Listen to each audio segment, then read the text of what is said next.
Jetzt sind wir auf YouTube live. Ui, Begrüßen wir alle. Ich bin jetzt auch da. hallo Internet. Oh Gott, was zur Hölle? Ich habe Was ist das? vom Pat aus seinem Amerika-Urlaub die beste Mützen aller Zeiten mitgenommen gekriegt. Aus Nintendo Land. Oh, leck.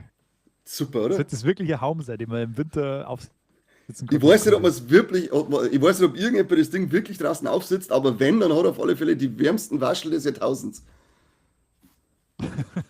Schaut super aus. Schön kann man also aufmachen, dann hängt es so oben, weil so hängen die Dinger, das mingert leider.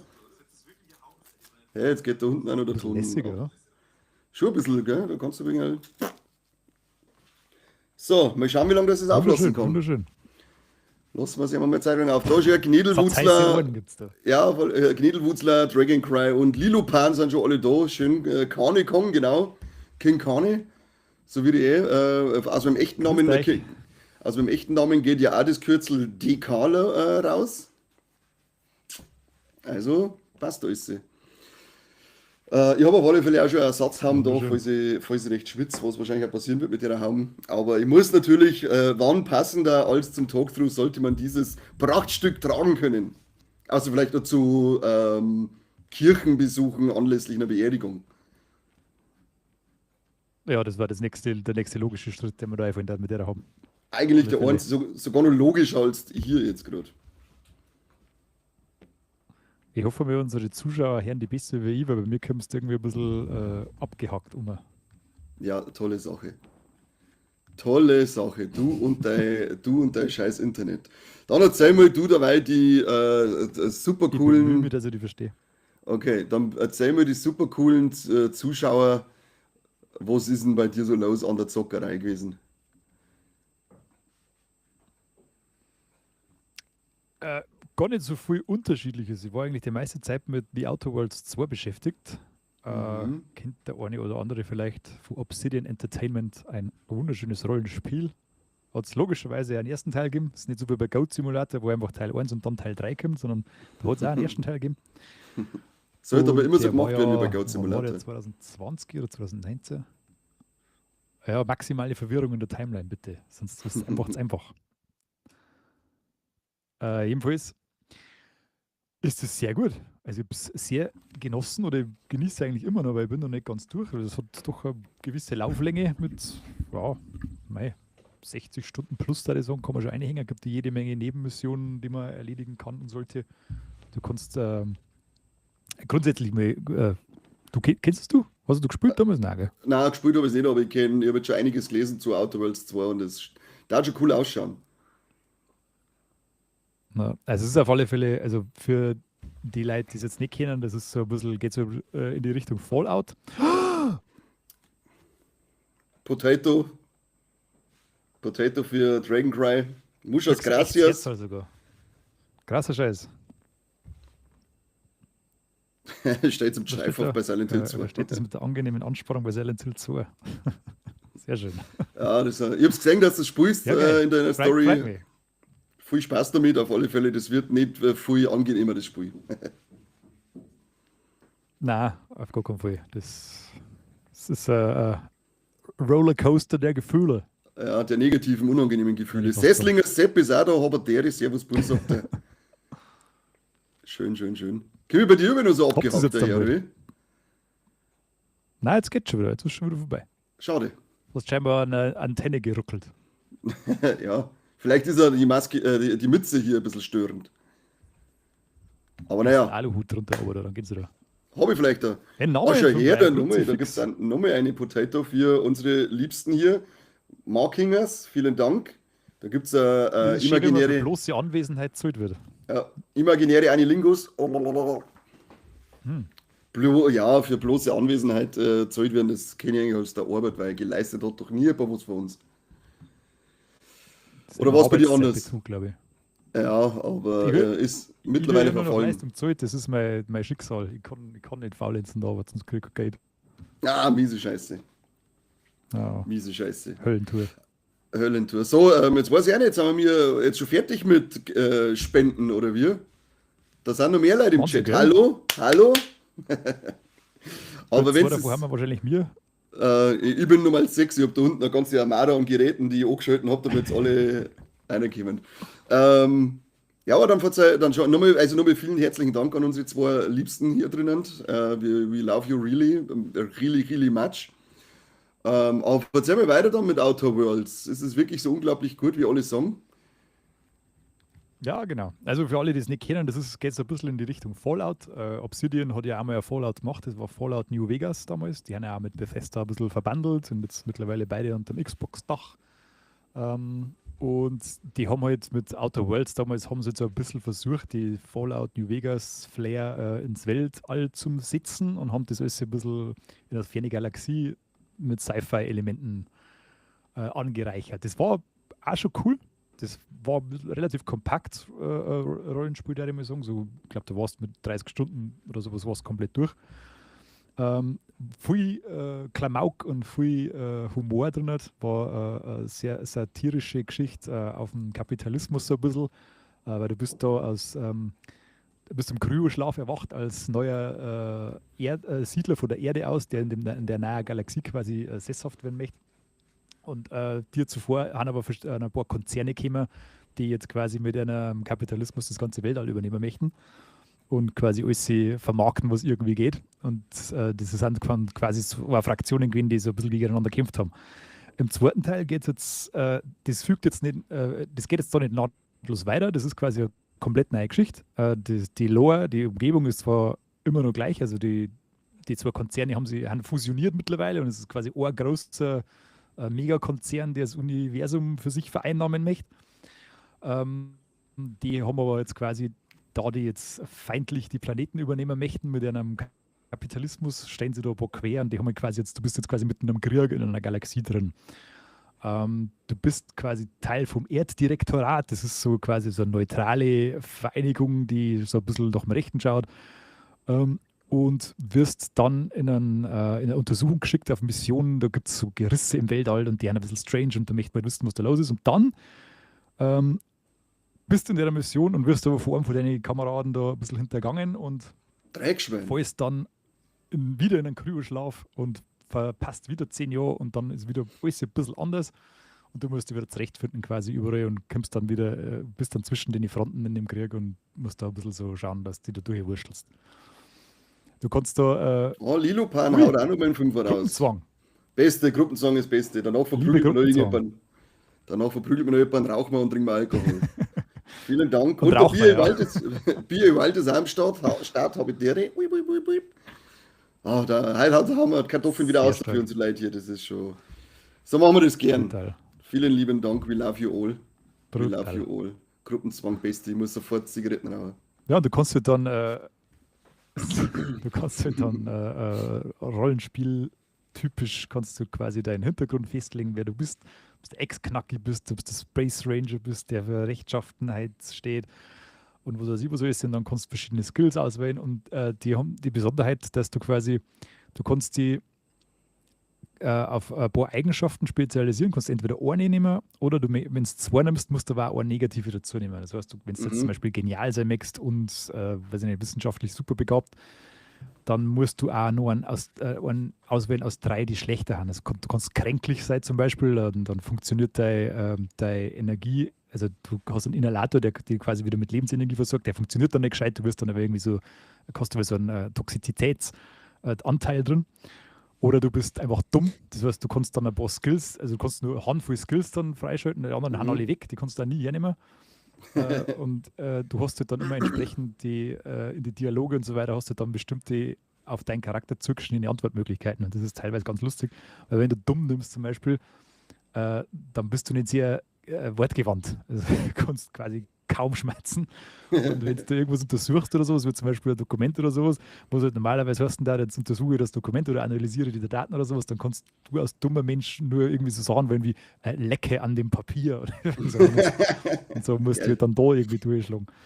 Also da kannst du ziemlich lustige Charaktere zusammenstellen aus dir und kannst dann auch mit verschiedenen, da gibt es dann auch nochmal Listen, die sind auch nochmal so Vorteile, die du quasi skillbezogen auswählen kannst. Die musst du freischalten, wenn du deinen Charakter hochlevelst.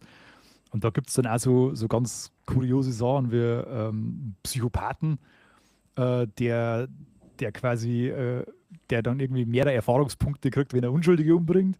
Und dann gibt es irgendwie einen Massenmörder, da ist dann vor mir, wenn du Menschen da schießt oder sowas, dann liegt das Herz da, dann kannst du es fressen, dass du besser wirst und lauter so ein Scheiß.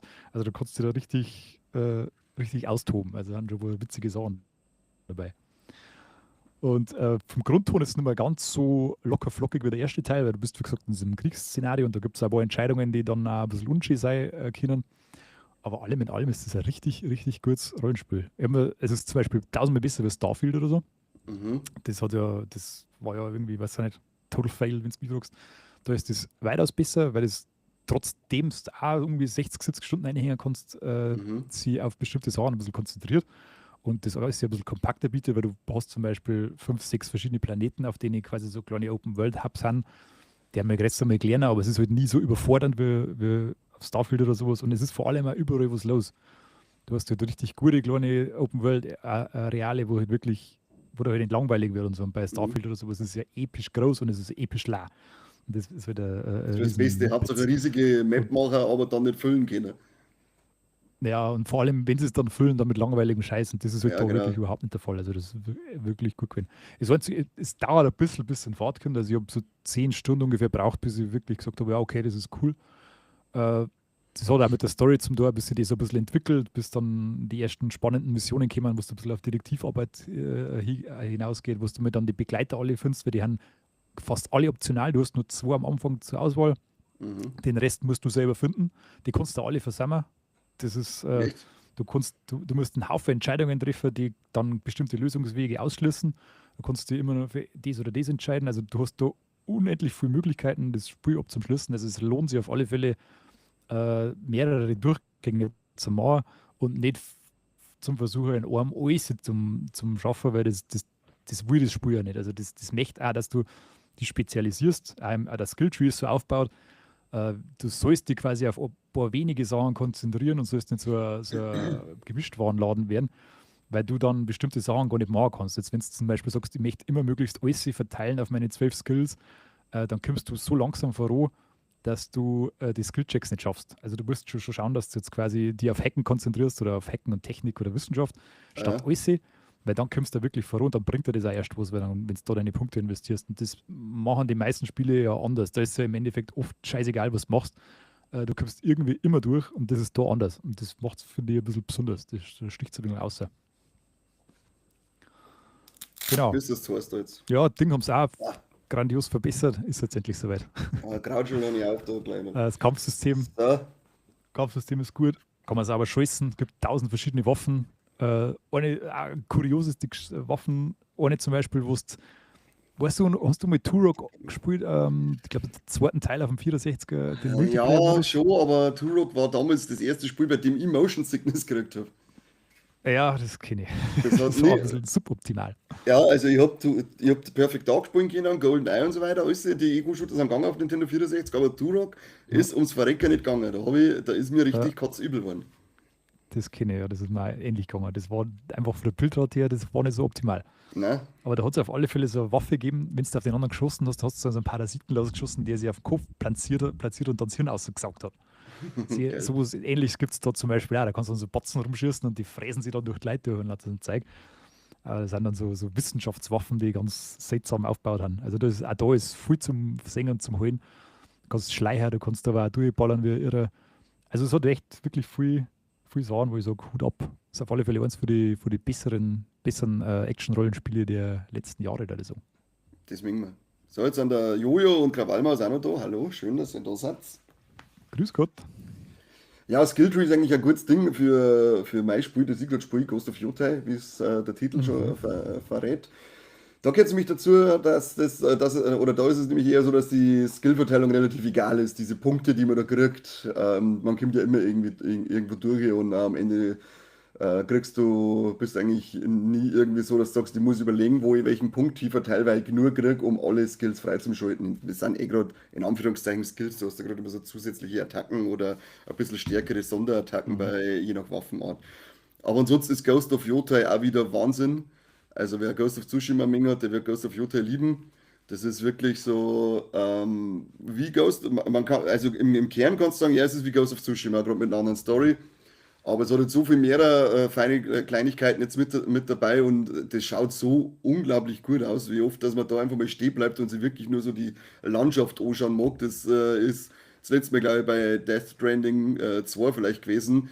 Aber da hast du halt auch noch so unglaublich lebendige Landschaft dort. Nicht gerade so Gestein und Wüste und was weiß ich, wie es bei Death Stranding halt überwiegend war, sondern da ist halt das wirklich eine schöne, blühende Vegetation, die man sich anschauen kann.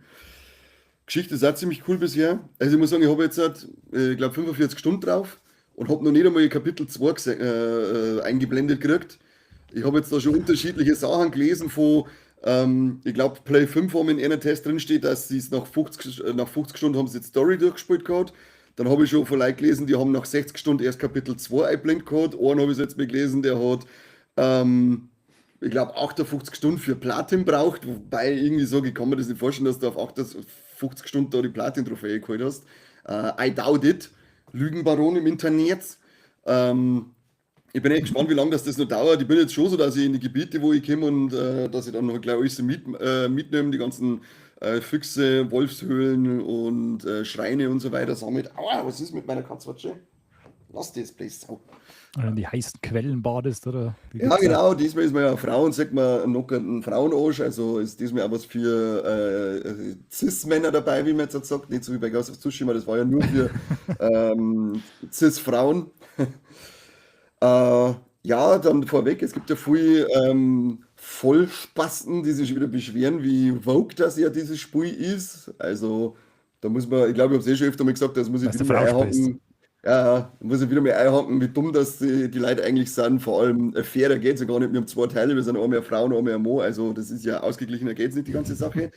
Dann gibt es ja diese Hardliner, jetzt, was ich auch mitgekriegt habe, die sich jetzt beschweren, wie unrealistisch das ist, weil eine Frau kann kein Samurai sein. Ja, die Frau ist aber auch kein Samurai, du Hurensohn.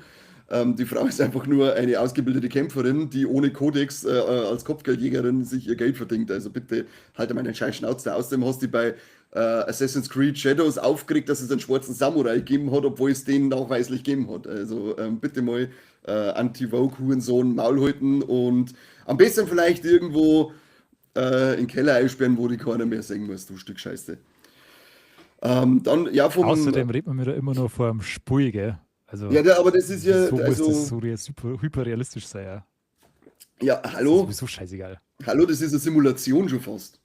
Also das muss super realistisch sein. Naja, ich vergaß. Und die Frau hat ja auch nicht so riesige Affen und sehende, ausufernden Hüften. Und dann ist es natürlich auch nichts mehr für einen Fettsack im Keller unten, wenn da so eine Art Frau spielen muss.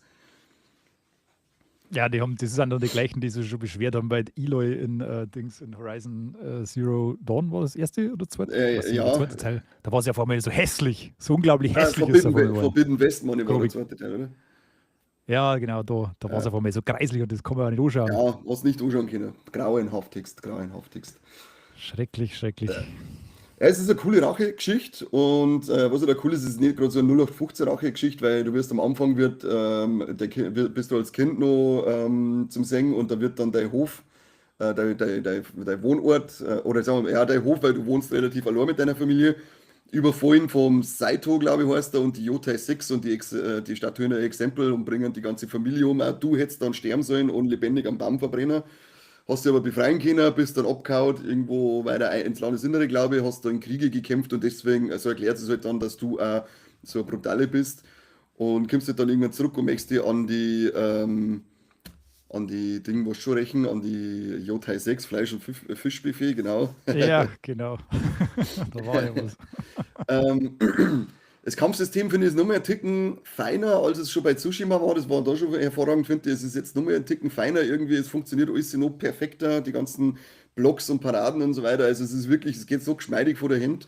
Es gibt so Verfeinerungen dann jetzt wie zum Beispiel beim Reiten, gibt es so weiße Blumenwiesen, die nicht gerade dekorativer Natur sind, sondern wenn du da reinreitst, dann kriegst du da noch einen Boost, dass du die Wege noch schneller zurücklegen kannst mit dem Pferdl, wenn du halt wirklich die Welt genießen möchtest und durchreiten und nicht gerade alles für eine Schnellreise machst. Du kommst in verschiedene Gebiete, weil jeder von den Yotai 6 hat dann so seinen eigenen Stamm, mehr oder weniger um sich rundum, gegen die du kämpfen musst.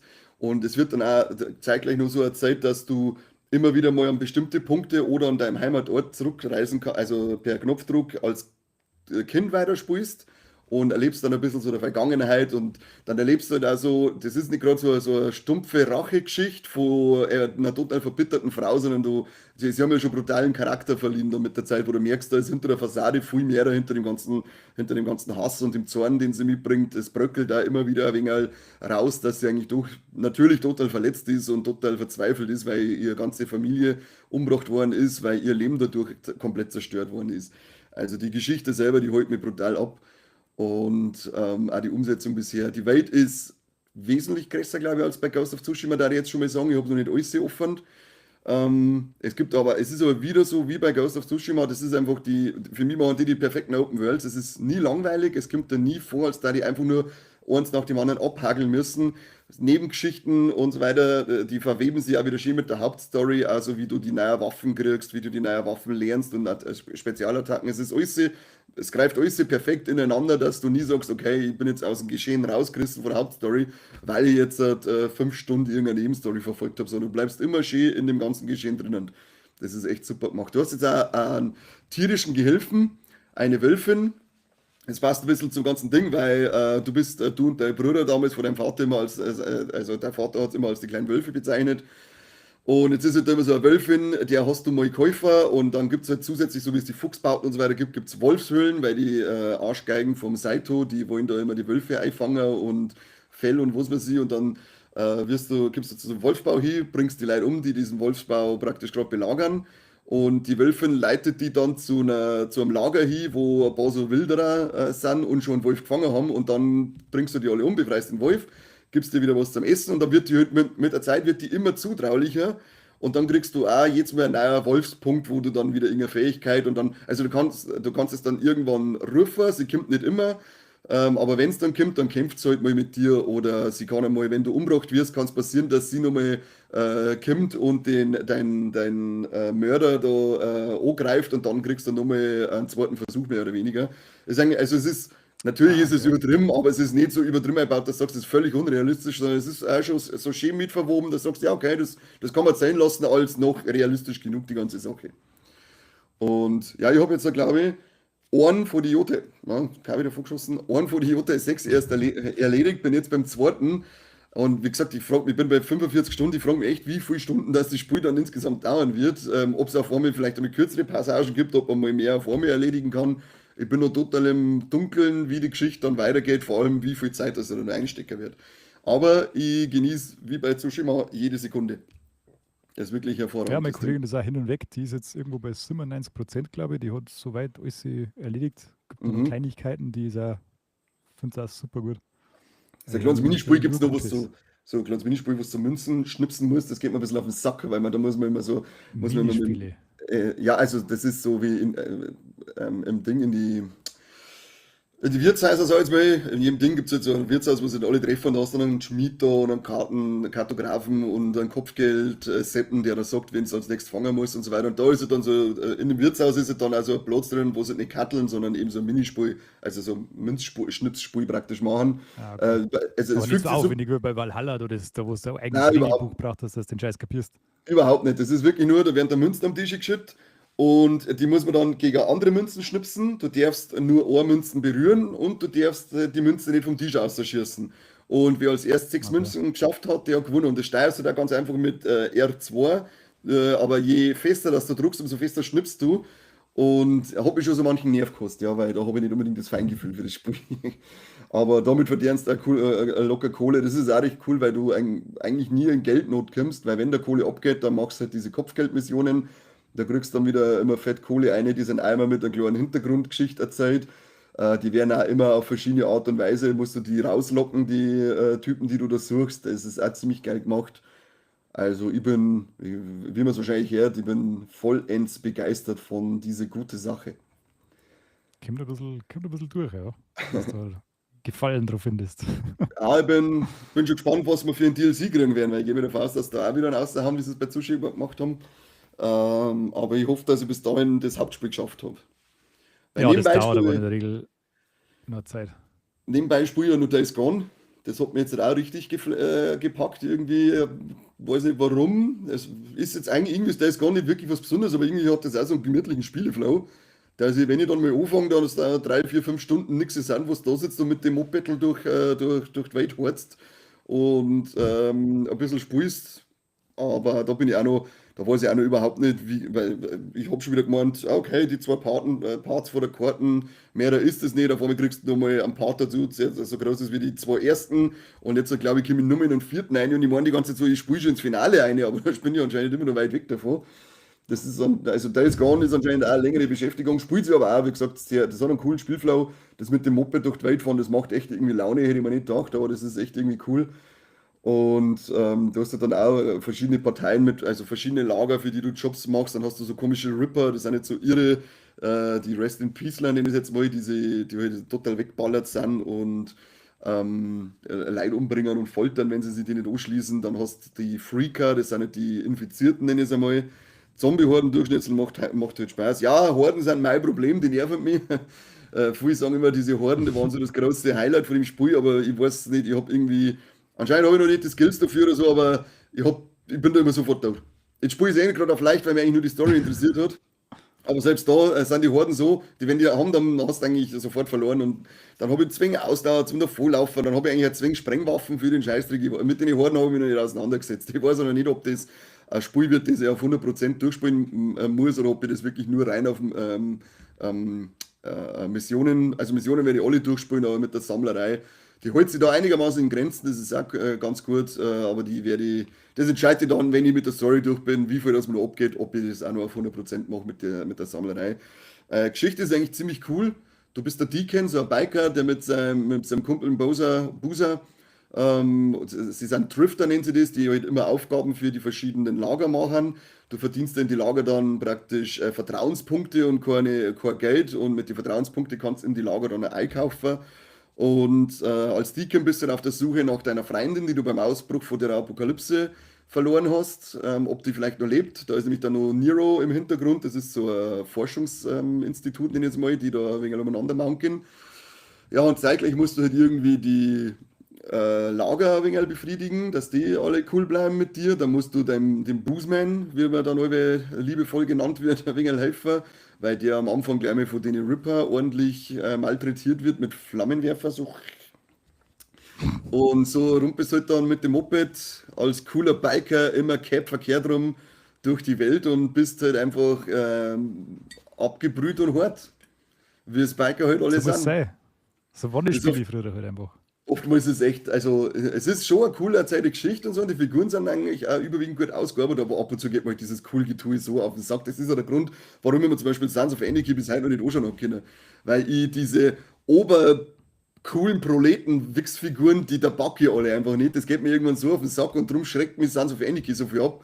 Und da ist es Gott sei Dank, dass es gerade immer so, es kommt immer so hoch, dass man denkt, jetzt darf es echt wieder aufhören, weil jetzt geht es auf den Nerv und sie schaffen es irgendwie, dass genau da dann wieder einen Absprung schaffen und die Figuren normal miteinander sind. Aber manchmal sind echt so Situationen, weil du sagst, ach, halt doch jetzt die Schnauze, dann kommt der Skizzer oder wie der heißt, der Vollidiot mit Bandana und Cappy drauf. Und ich denke, Alter, es ist Weltuntergang, du bist kein Gangster-Rapper. Was ist mit dir, du scheiß Mongo? Das ist ab Ich und zu. meine, das war aber Ja. bei Sons of Anarchy gar nicht so schlimm damals. Also ich hätte jetzt zumindest, gut, das ist jetzt, weiß ich nicht, 10 Jahre her oder sowas, wie die Mhm. gelaufen ist. Wie das heute Ey, funktioniert, kann ich das nicht mehr sagen, aber ich ich habe habe das jetzt gar nicht umgekehrt, so dass in das. Erinnerung, dass die so pseudo-cool warten. Zumindest nicht, also zumindest nur die es halt auch wirklich nicht mengen so ist. Okay. Weißt du, da haben halt ein paar so Arschlöcher haben halt dabei, ist eh klar. Aber so, dass da alle irgendwie so warten, das habe ich gar nicht mehr so in Erinnerung. Ja, vielleicht muss Ich ich. fand das einfach völlig super und ich reagiere da eigentlich auch allergisch gegen sie an die Vielleicht kriegst du mir nicht mehr Chance. Obercoolis. Vielleicht bin ich nach Days Gone jetzt nicht angefixt mit Ja, Bikertum und voll. schauen wir dann erst Sons of Anarchy und dann, ich glaube, Mayans oder so, heißt die Spin-off-Serie, die es mittlerweile auch dazu gibt. Ja, Oh, genau. Und nächsten Talkshow dann bitte in der Kutten. der Logo, Alter. Vorher dann einer, dran Kreis erinnernd. Habe ich auch schon gemacht bei Days Gone, gell? Sauber einen Kreis draht. Kannst sauber Kreisel singen, ja, Ganz super. Kreis singen, ja. Und das ist halt cool, du musst halt immer ein bisschen aufpassen auf dein Moped, weil du musst halt immer deinen Sprit im Auge behalten und den Zustand von deinem Bike, weil wenn du irgendwo anfährst oder so, dann wird der immer schlechter. Dann gibt es immer so Straßenbanditen, die schießen da dann den Motor rein und wenn du dann brauchst du halt immer Schrottteile, wenn du die nicht hast, dann bist du erst mal jetzt Fuß unterwegs und musst halt dann schauen, dass du jetzt wieder einen Sprit findest und Schrottteile, dass du dein Bike wieder reparieren kannst und weiterfahren kannst. Das macht es auch immer noch, also wenn du jetzt wirklich auf Schwarz spielen darfst, dann darf das auch sicher noch mal einiges an Kitzel, Nervenkitzel ausmachen. Aber wie gesagt, da ich nur auf Story spiele, ist es jetzt da nicht so wild. Eher ab und zu ein wenig stören, wenn die irgend so ein Arschloch wieder im Motor einschießt und dann wirft es die wieder und dein Bike ist sonst wo und die anderen Idioten kommen und hauen die mit dem Stecker. Also jetzt lass mich mal in Ruhe. Ja, das sind so meine Das Spiele. ist doch schön. Schau mal, was ich habe. Schau, ich Ja, hab Essiggurkenwasser. du trinkst Essiggurkenwasser nebenbei. Bist du Ja, ein habe ich nur jetzt. ohrreidiger Wollte einfach Hanerpfeffer. nur, damit du jetzt aufregst, weil du mit deinem Basinus daherkommst. Jetzt wollte ich einmal was Asoziales mitnehmen. Ah, das ist viel saurer als normal. Ja, es spielt in der gleichen Liga. Basinuswasser und Gurkelwasser ist Basinuswasser ist asozial. asozialer. Außerdem ist Gurkelwasser gesund. Ja, Basinuswasser ist auch gesund, weil das ein Salzgehalt von 5000 hat. Das ist überhaupt nicht Das gesund. ist konserviert. Ich glaube, du kriegst Instant AIDS davon. Wasser-AIDS. Aber das war's mit meinen Spielen. Basinates. Mehr spiele ich zurzeit auch nicht und du ja auch nicht. Wir können dann eigentlich schon switchen und mal schauen, in die Zukunft blicken, was im November so jetzt zum Spielen kommt, oder? Warte mal kurz, ich kann dir noch eine lustige Sache sagen, die ich heute entdeckt habe. Ich Ich habe mag den heute Penis nicht sehen. in der Arbeit, den habe ich heute entdeckt, die lustige Sache. Ja? Ich zeig dir das einmal kurz. Es gibt nämlich jetzt, ich weiß nicht, ob du das kennst, es gibt so Location-based VR-Sachen. Das sind so große Spielhallen, da hast du so große Arena, und dann kriegst du die Mhm. VR-Brillen auf und dann ist quasi die VR-Welt mit der realen Welt synchronisiert. Das heißt, du laufst da in Mhm. der echten Welt umeinander, dann kann da quasi nicht schlecht werden, sondern du Ja. bewegst dich ja wirklich. Und da gibt es jetzt so einen Anbieter, der hat so kleine Elektro-Karts und du kannst da quasi sowas wie Mario Kart spielen. Sag ich dir schnell, Geil. schaut so super aus. Schnell. Wie ist er denn? Da. Das schaut dann so aus. Die fahren dann, du hast so eine Handbremse hast drin und dann kannst du lenken, umeinander fahren und Gas geben. Und mit Mhm. der VR-Brille fährst dann zu 4 oder bis zu 8 Leute möchten es schaffen, dass die da reinfahren. Und dann kannst du also rumfahren. Ein Trailer, wenn ich jetzt herzog, dann wäre wieder gesperrt, oder? Ja, so, den schauen wir uns aber nicht an. Naja, da siehst du es ein bisschen. So schaut die Spielwelt aus und du kannst dann also Power-Ups suchen und die anderen abschießen und so eine Sachen und du fährst da quasi in der Arena, die ist, glaube ich, so 500 Quadratmeter groß oder sowas, du fährst dann so rum und siehst halt die virtuelle Rennstrecke. Also muss man den Trailer anschauen, das schaut wirklich verdammt lustig aus. Irgendwo in Köln, glaube ich, ist die nächste, da wenn wir wieder um den Weg haben, da müssen wir unbedingt reinhauen. Bin dabei. Bin ich Saugeile sofort Idee, finde dabei. Ja, voll. ich. Das war's. Mehr habe ich nicht. Den mehr hast du nicht. Dann sag lieber mal, Nein. dann sag mal, auf was du freust jetzt da im November. Was kommt denn da so Schönes? Jetzt sind wir erst mit Listen her, aber also ein großer Release ist halt das neue Anno 117 Pax Romana. Das wäre dann Corby massiv gefreien. Scheiß Corby soll mich abhauen mit seinen komischen Sachen. Ich Spielt nie normale Sachen. ich muss das auch spielen. Ich freue mich wahnsinnig drauf, dass ich da jetzt 100 Stunden eine Städte aufbauen kann. Das beste Sache. Aber haben wir denn? Welche Spiele-Release-Listen ist eigentlich vollständig? Keine, oder? Ich habe keine Ahnung. Ich hab jetzt GameStar halt ist immer diesmal, irgendwie Fight mit Hälfte.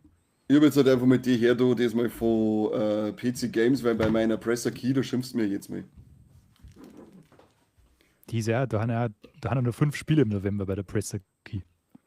Ich weiß nicht. Ich habe gar nicht mehr reingeschaut. Unsere ist auch komplett. Ich habe das letzte Mal vor 2 Monaten angeschaut. Krawallmaus schreibt eine, Alter, was ist denn mit dir? Und wenn es um mein Gurkenwasser geht, dann werde ich jetzt gleich noch mehr eins trinken. Auf die. Ah, so köstlich. So, Ähm, November. November, Das 20. November war auch schon Ich habe wieder jetzt die gleiche erste. Listen wie du, dann können wir nicht durcheinander schon. Ja. Das ist gut. Wir müssen ja nicht alles durchsagen, gerade so Dinge. Für mich war ein Highlight, war auf alle Fälle, hätte ich schon eine Switch 2, dann natürlich Kirby Air Riders. Das darf mich interessieren, das glaube ich ist ganz fetzig und lustig. Aber Ist es exklusiv? ich meine, dass das jetzt auch Ach, uns, zwei. ich meine, dass das jetzt halt exklusiv ist, ja. Schon langsam gehen wir in die Exklusivität rein, weil ich glaube, auch mit dem, wenn das rauskommt, haben wir 3 Spiele, die exklusiv sind oder 4, ich weiß es gar nicht. Auf alle Fälle gehen wir schon langsam in der Exklusivproduktion rein. Was haben wir noch? Was haben wir denn noch? Der Tavernkeeper. Football Manager ist was für gibt's dich, auch schon oder? seit 100 Jahre. Nein, da bin ich raus. Das ist mir viel zu komplex mittlerweile. Ich habe die alten wegen so Anstoß 3 und so, das war super. Da warst du ein bisschen das Heimgeschäft einmal raus können, so, das war echt schön. Mhm. Aber mit dem, das ist mal jetzt, da musst du dich um jeden Scheiß kümmern. Da klickst du durch 1000 Tabellen durch, das macht doch keinen Spaß. Hört's ab. Das macht uns Hyrule keinen Spaß. Warriors Chronik der Versiegelung kommt. Hab ich den ersten Teil schon nicht gespielt. Was ist ja die Dynasty Warriors Spielmechanik mit dem Zelda-Gewand und verzeiht dann irgendwie noch Geschichten. Also es ist tatsächlich anscheinend eine Story relevant für Breath of the Wild und Tears of the Kingdom, also oder Story relevant, sagen wir es mal so. Aber ich habe keine Lust auf die Dynasty Warrior Sachen, deswegen gingen die auch an mir Ja, das muss vorbei. mengen. Gerade weil man Das so muss meint, dass ich mengen. schwanger bin. Ja, die Essiggurkel habe ich davor auch Gibt Hinweise drauf, ja. mit Nutella gegessen. Köstlich. Für Adventure-Fans der alten Schule gibt es Siberia, gibt's ein Remaster. Kennst du das noch? Mhm. Kennt ihr nicht mehr? So ein Adventure-Klassiker. Der kommt neu. Mhm. Und natürlich das neue Call of Duty Black Ops 7 für alle Call of Duty-Fans. Ja, Natürlich auch wieder am Start. Freuen wir uns auch wieder alle maßlos. ja, wie die Sau. SpongeBob Schwammkopf-Giganten der Gezeiten, das wird sicher Auch gut. noch, Das ja, wird da sicher gibt es gut. auch überhaupt gar nichts, was dagegen sprechen kann, dass das das beste Spiel des Jahres wird. Ja, die Also sind tatsächlich wirklich aber spaßige nur Jump'n'Runs. Sieger. Die werden eigentlich immer, die gibt es glaube ich jetzt der dritte Teil und die vorherigen Dinge sind überwiegend positiv bewertet worden. Weil sie sind wirklich total simpel und aber sie sind einfach spaßige 3D-Plattformer. Die, vor allem wenn du auf den SpongeBob-Scheiß stehst, dann bist du richtig drinnen. Aber ich habe nur das Rehydrated Bikini Bottom sowieso habe ich gespielt, die anderen habe Ah, ich jetzt das, nicht wo er gespielt. mal bei den PlayStation Plus Spiele dabei war, oder? Ja, ich habe das mir auf der Switch geschenkt gekriegt. Ah, dann haben wir Where Winds Meet. Das musst du mal anschauen. Das schaut brutal gut aus. Es ist Ich will, also Samurai-Welt.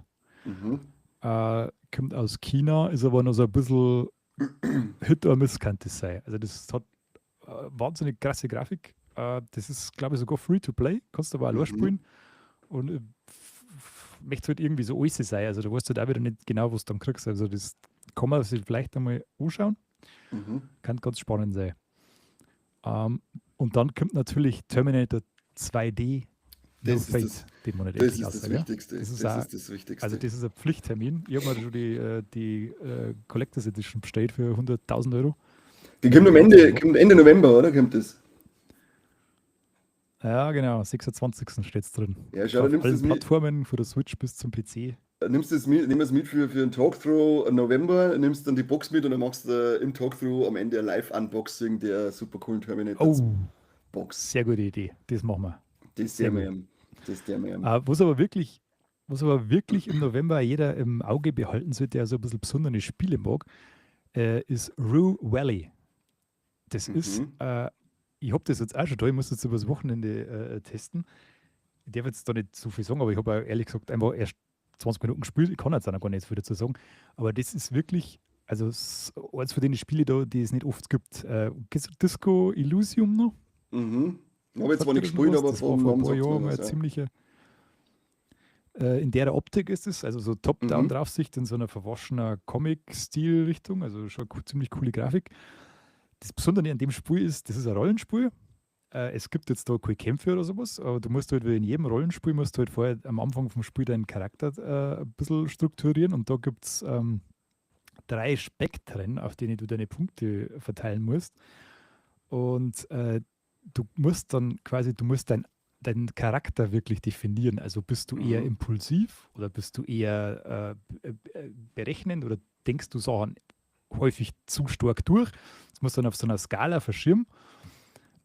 Bist du introvertiert, bist du extrovertiert und bist du eher emotionaler Mensch oder eher unterdrückst du deine Emotionen und lauter seine Sachen? Also du musst das ist eine ziemlich lange Listen, auf denen du da deine Punkte ordnen musst und das wird ziemlich detailliert beschrieben, wie du dann bist. Und Mhm. in dem so hast du dann deinen Charakter. Und das Spiel fängt an in einer Therapiesitzung, weil du quasi völlig motivationslos bist. Und dann musst du, ähm, ich habe dann das erste Gespräch, was du dann geführt hast, das passt sich so krass deinem Charakter dann an, wenn du ein bisschen einen introvertierten Charakter zum Beispiel spielst, dann musst du quasi bist im Hotel an der Rezeption und die Frau da telefoniert und telefoniert und telefoniert. Und du müsstest halt jetzt mit der reden, dass du in dein Zimmer kommst. Aber da du ja ein introvertierter Charakter bist, scheiterst du da dran, dass du das jetzt ansprichst und sagst, sie soll jetzt bitte mal aufhören mit dir zum Reden. Das geht dann Ja. nicht. Jetzt hast du nur die Wahl, dass du Zeit totschlagst und wartest, bis die endlich von selber fertig wird und mit dir redet. Und da kannst du dann so tolle Sachen da, wie die auf einem Stuhl sitzen und warten. Oder du nimmst dein Handy und scrollst ein bisschen umeinander oder spielst dir irgendein Handyspiel, bis halt die gute Frau endlich mal fertig bist, weil du bringst es nicht zusammen, dass du quasi das selber machst. Wenn es dann irgendwann mal mit dir fertig ist, kannst du dann mal mit dir reden. Und das wird sich nur in ganz viele verschiedene Richtungen entwickeln. Also das ist, da werden ja ganz harte Themen. Es geht offensichtlich um Depressionen und so eine Geschichten. Also da geht Mhm. es wirklich um erwachsene Themen. Und im Kern wird aber eine Zeitschleifenmechanik implementiert. Also das ist ein bisschen, du bist dann in so einer Art und täglich grüßt das Murmeltier-Szenario und musst die halt quasi irgendwie da rausbringen und deine Dämonen stellen und was weiß ich, was alles. Also du musst die irgendwie, in-game läuft es, glaube ich, immer so 47 Minuten Loop und in dem musst du das irgendwie schaffen mit deinen Charaktereinstellungen, der du halt einmal bist. Und ich glaube, dass das wahnsinnig geil wird. Also ich bin jetzt echt gespannt. Ich werde mir das jetzt die nächsten Tage mal reinziehen und beim nächsten Tag so kann ich dann berichten. Aber das ist auf alle Fälle wieder mal ein sau interessantes Spiel, das kein Mensch auf dem Schirm hat und das man aber unbedingt sich einmal zumindest anschauen sollte, wenn man Wie, so wie ist ein wie heißt das? bisschen tiefere Spiele steht. Rue Valley, R-U-E Mhm. Valley. Muss ich mir mal ankicken, wenn ich Gibt zwischen es, all glaube die ich, aber anderen nur für den 1000 PC, bin Spiele mir Zeit jetzt nicht habe. ganz sicher. Ja, bin ich Aber schon das raus. läuft auf jedem Laptop, glaube ich, so wie es ausschaut. Schweine-PCs. Nur Consoles sind Holies. Fetter Rhyme, Alter. Ja, ansonsten sehe ich da nichts, was irgendwie Dann machen wir das so, wie ich gesagt habe. Dann sehen relevant wir uns war. im November zum November-Talk-Through und du hast dann Terminator 2, wie heißt Steel of Fate? Jetzt finde ich das nicht mehr. No Fate. No Fate. No Fate. Steel of No Fate. Collectors Edition, die der Seppi dann im Talk-Through November live unboxen wird und nicht gerade immer ich der Mr. Unboxing bin. Hoffentlich ist da auch diesmal alles drin, nicht so wie bei der Elden Ring, da wo man dann ein Ziel kriegt, dass man das Bierchen ja, dass man sie meinen soll, dann kriegt man das Bier zugeschickt und dann wird man aber geghostet von Bandai Namco. Geghostet. Ich habe das Bierchen heute noch Wow. nicht gekriegt, geschweige denn eine E-Mail, dass ich es Und kriegen sollte. Also, leck, was sind wer das das für hört Pissbacken? und sie hören sicher zu, schickt mir das Bierchen. Aber echt, Pissbacken, das war Geburtstagsgeschenk, also er rückt es raus, ihr Wahnsinn. Schwanz. Wirklich. Also Seppi, war wieder eine schöne Runden. Wir hören jetzt Ja, schon langsam auf, weil ich nämlich nicht motivationslos bin wie der Ruvelli-Typ, sondern richtig motiviertes Honigbienchen und jetzt gleich im Anschluss um 20 Uhr noch einen Kassettenschmerz aushau. Brauche aber nur kurz eine Viertelstunde zum Masturbieren dazwischen. Drum, alles andere hätte mich jetzt auch verwundert, wenn es was darfst du sonst in einer Viertelstunde, wenn du eine was Viertelstunde drinnen Zeit hast, geklungen wäre oder dann so. kurze Runde Pokémon, New Pokémon Snap oder Masturbieren. Die zwei Optionen, was anderes gibt es eigentlich nicht. Ansporen.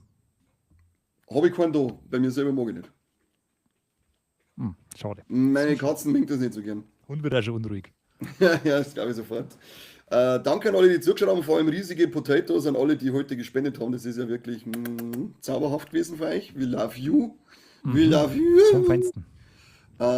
Bleibt froh, wie gesagt, um 20 Uhr Kassettenschmerz der Woche. Letzte Woche ist er krankheitsbedingt ausgefallen. Ich war schwerst angeschlagen, bin immer nur verrotzt. Ich hoffe, mein Herz nicht zu sehr, wie viel das jemand anderes, aber mir ist das sowieso scheißegal. Ich muss mir nicht anschauen. Und jetzt sehen wir uns gleich wieder, außer den Seppi, den verabschieden wir jetzt. Tschüss, Seppi. Bitte, macht's es gut. Wiederhören. So, und stopp.